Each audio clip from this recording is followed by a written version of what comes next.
sort of axle sets that take the model apart and remove the old plastic collar that quite literally was just falling apart in my hands, and put in this 3D printed one. People are printing decorations, you know, phone boxes, post boxes, fountains, animals. You know, you can buy cattle or sheep or pigs or dogs or whatever. People sitting so you can put them in passenger cars. The works, and they're very cheap, and they're not produced in China. They're produced locally.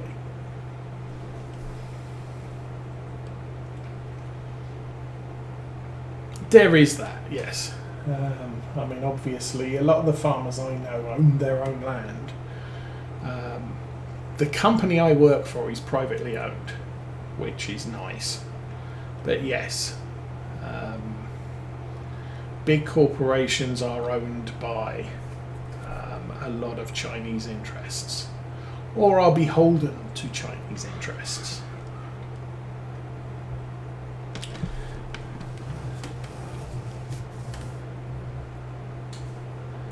But yeah, I had what was it?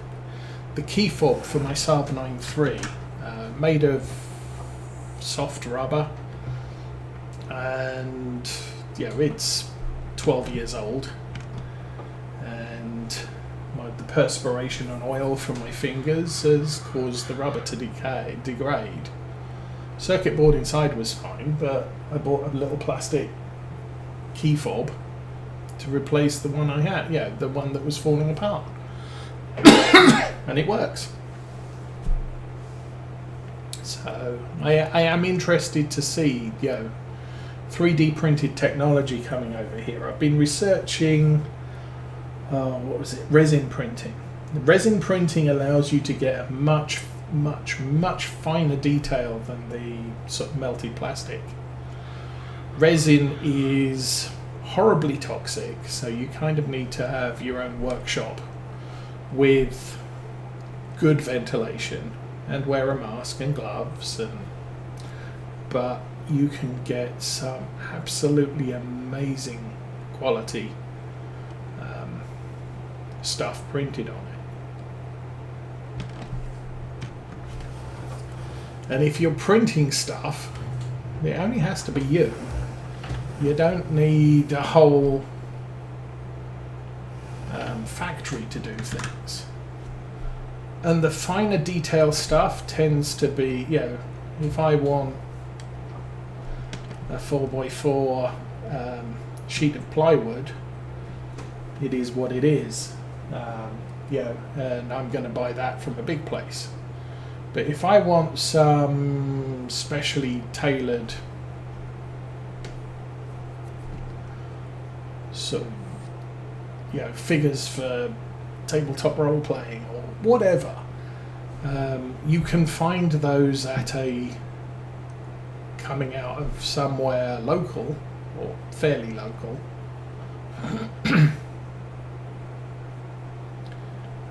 which does bring the high value manufacturing back into the country.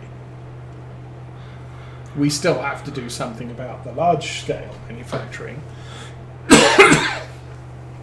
But even so, you know, my company might be a private company, but we still get an awful lot of metal from China, because it's just not manufactured locally.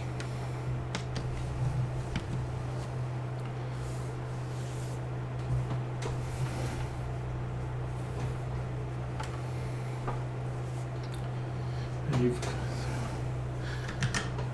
could go on to another topic with you know, the environmentalists all complaining about oh, we don't want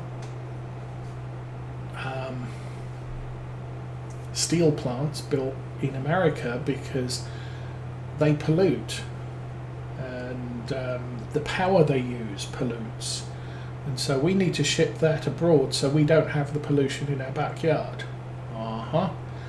But the manufacturing facilities in China are going to produce as much pollution, if not more, and you then have to ship the product to you, which involves ships which, last I checked, used really, really horrible fuel oil, which is more polluting. So it's not environmentally friendly to produce all your stuff thousands of miles away overseas, because it's going to cost you more to import it. It might be cheaper to manufacture a widget because you can use slave labour, but the pollution and the shipping costs are more than going to eat up that cheapness. It's just that the manufacturer is not paying to ship. They're not interested in how much it costs to ship the thing. They're interested in, well, if I build it in America, it's going to cost me, let's go down, it's going to cost me, you know, $1,000 per widget to make this thing, but if I move it to China, it's only going to cost me 150. So it's cheaper for me to produce it there. The consumer is still going to pay $1,200 for it, because he's either going to cover the cost of $1,000 for you to produce it, or he's going to be paying $1,000 for it to get shipped. Doesn't matter to the, you know, one way or the other to the consumer. It's not saving the consumer money, it's saving the manufacturer money.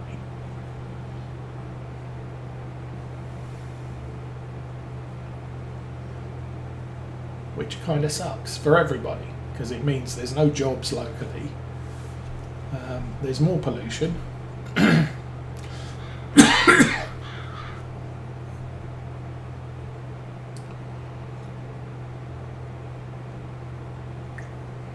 Anyway, that should be enough political ranting for the day. How am I doing?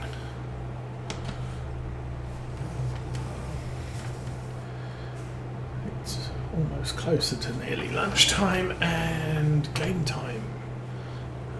Let's flip that. It is 5:15.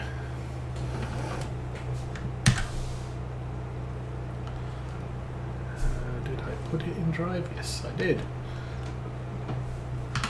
Okay, cruise control on, and what do I need to check? Oh, I wanted to check how far. Oh, we're 97%, so we are almost done. If we're lucky, I don't even have to do the headlands here. We might end up at this far corner ahead of us. Could check the sales. The Massey Ferguson 6700S is still around. And there's a thing. That's way too. That was 95 horsepower. I've looked at the TC. I kind of want a different one. There's an 8R again. There's a 9RT, which would be fun. There's this thing. And that Massey Ferguson will run up to 200 horsepower. Which puts it almost at the lower end of what this thing can do.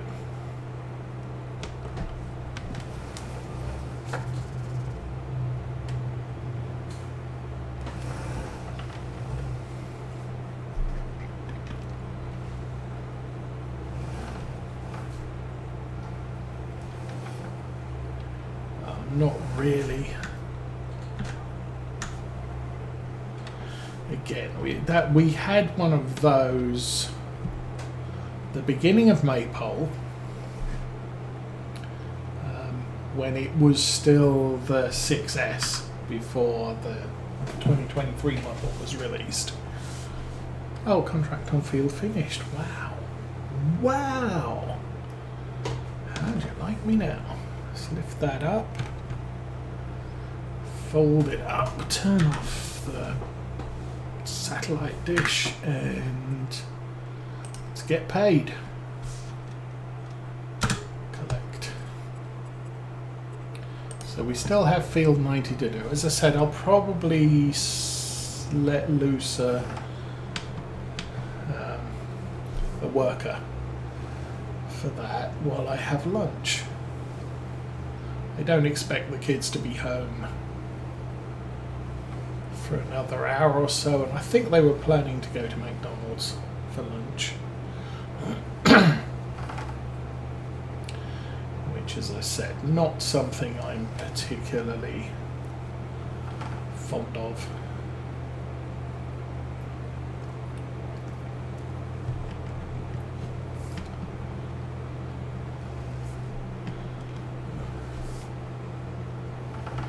It just rips apart my guts, so best for me to avoid it.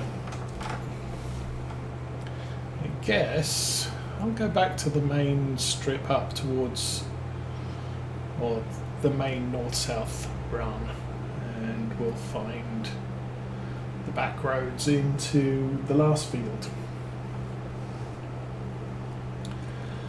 What's next week going to entail? I think, well, okay, for now, I'll put this in the contract field, and then we'll sleep for March 2,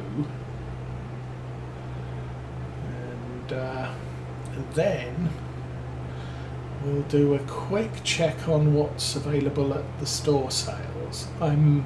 Since I've paid off one of the loans, I'm kind of okay with taking out a little bit more money for anything that might come up which might end up being useful.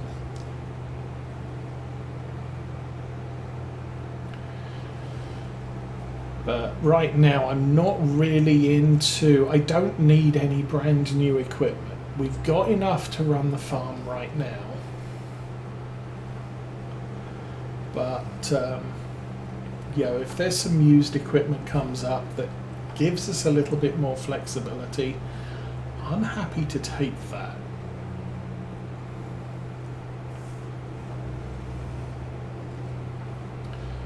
So something like a baler wrapper, if it's cheap enough, it would expand our ability to do some contracts, but I would also need a bale trailer.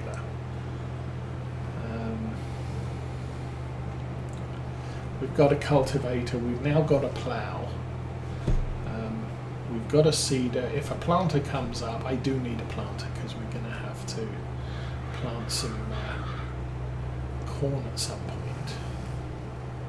I'll just bring this in here and turn the lights off, turn the engine off, and find our shed.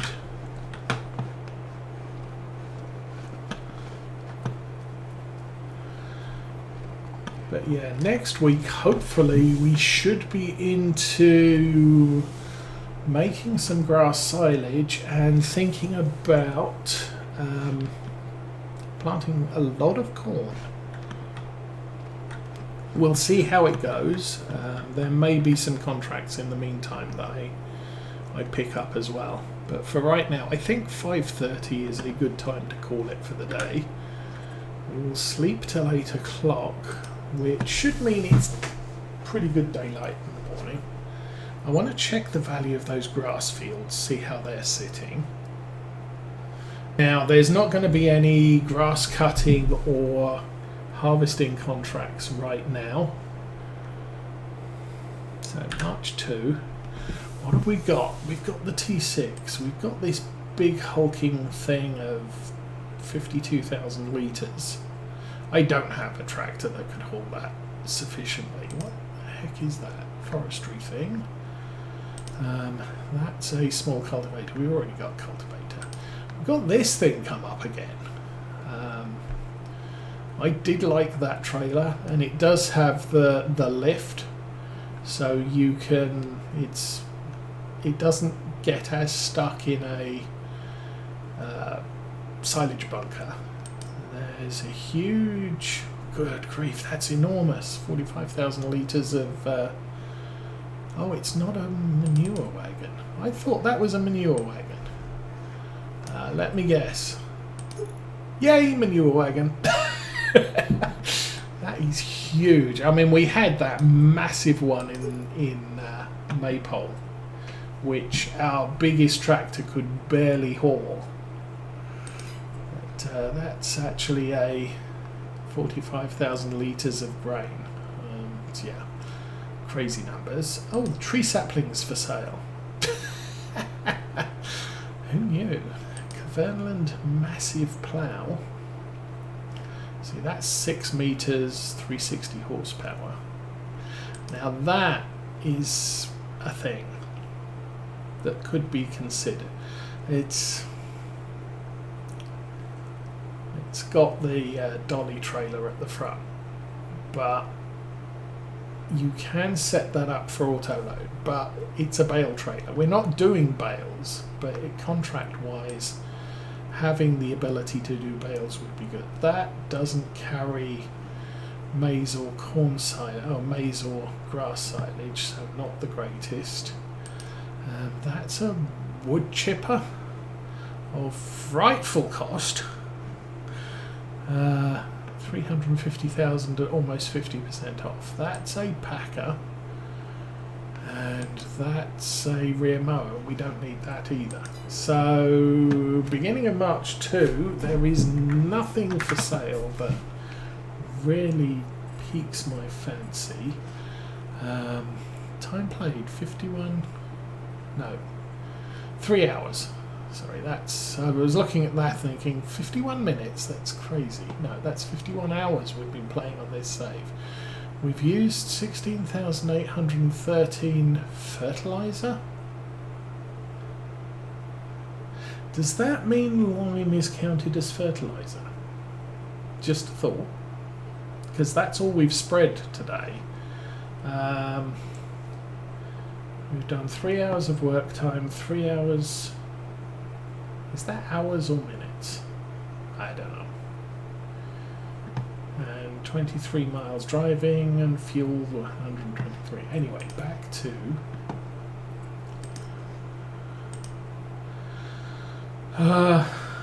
these are still... It looks like this block of fields here all runs on the same percentage cost or percentage variation. These look nicely cheap. And we're down here. These are only plus 1.1%, so considerable. And then over here, plus 100. Oh crap! No. That one's cheap. And this one's only plus 5. Still 212,000. But there you can see this one is 2.6 hectares. This one is 3.43. Not quite as good quality, but that's selling at 162. That's selling at 212. And I buy that one. It's bigger. Makes more stuff. That's 2.74 and even cheaper. So yeah, if I was looking at this for future plans, I want to buy these 4 fields.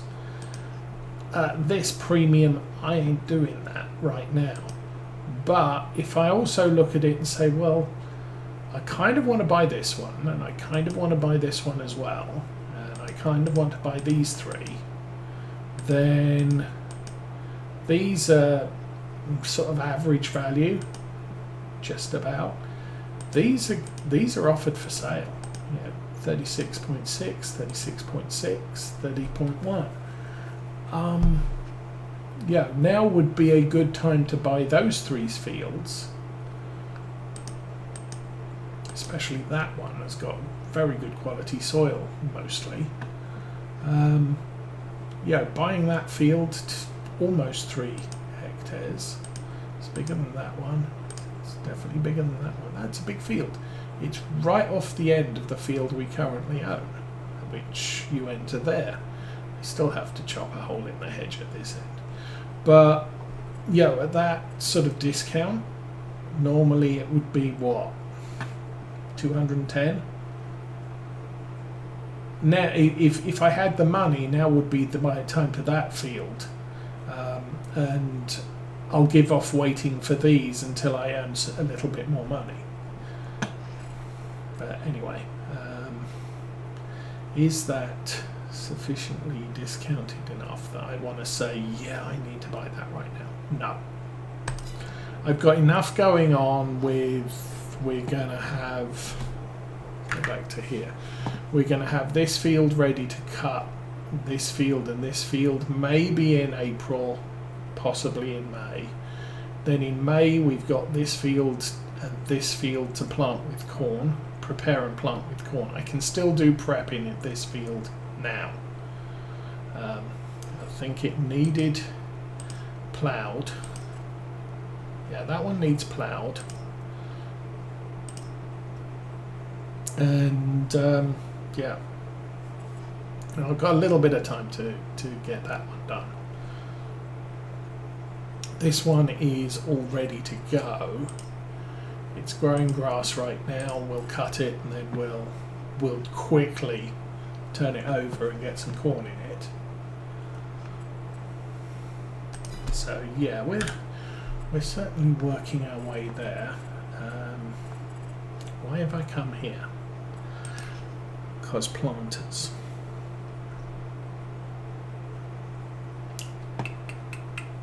Somewhere there. So the horse, this one, 65,000. I'm hoping this one comes up before planting season. If it does, we'll get a used one. If it doesn't, then we'll get a new one, and I'm going to need to take out a loan if I need to buy that, just because it is what it is. Contracts, there are now 2 liming contracts, but as I said, this is sort of the minimum spreader you want for lime. That one comes with an Axion. The alternative spreaders, I don't know that I have that many installed. This is the one we went with on Oakfield back in, no, was it Oakfield? I think on Oakfield I went with this one. That's an option, and a lot cheaper, and not quite as big a tank. And then this one, that's what we have. It's a bit, that's 3,200 with a thing. Don't know what the deal with this is. It's got a boom for some reason. But anyway, yeah, might think about something like that for lime. But this is normally the sort of size I look at. This is a little on the small side, but doable. It used to be that back in Farm Sim 19, this one you could put narrow tyres on, and this one you couldn't put narrow tyres on. But the way I looked at it, it didn't matter that I couldn't put narrow tyres on this, because I was only using this for spreading lime. And to spread fertiliser, I'll get one of those, or a liquid sprayer, and not have to worry about damaging the crops. This thing, however, honestly don't know much about this. But it's kind of cool.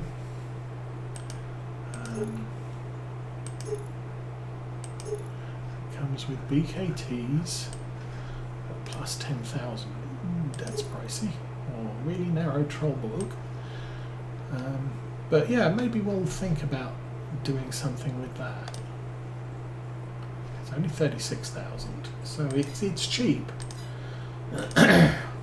It also won't give me the weight on the hitch that our current spreader is giving me on the Kubota. But yeah, so we've got a cultivator, our seeder, oh that's our grass thing, and a tiny one of the, oh there was a, this mod got updated this last week. I haven't looked at that one. P. Is it the Pongi pack? No, it's the Perard pack. So I think that's the thing we got. We got it in a sale, so it allowed me to bring some pallets home. But they have very small augers, which might not do stuff, but could be used for pulling stuff off the fields. What the heck is that? It's an auger wagon. That's kind of a cute auger wagon. That's a black one. That's bigger. And then we also have manure spreaders. Lots of manure. Oh, and that one does lime as well. But you need 300 horsepower and lots of lime. Yeah. That one does lime, 220 horsepower. So yeah, this pack has some interesting stuff. I have no idea how this is supposed to be used. Oh, unless it's a transfer auger, so I can tip something in here and transfer it to a different vehicle. But yeah, anyway, there are things that we could buy on that one. I don't know whether that's a Canadian manufacturer or a European. But anyway, I think I'm done talking for now and complaining about the government and all the rest of the things. So I'll let you go this weekend. And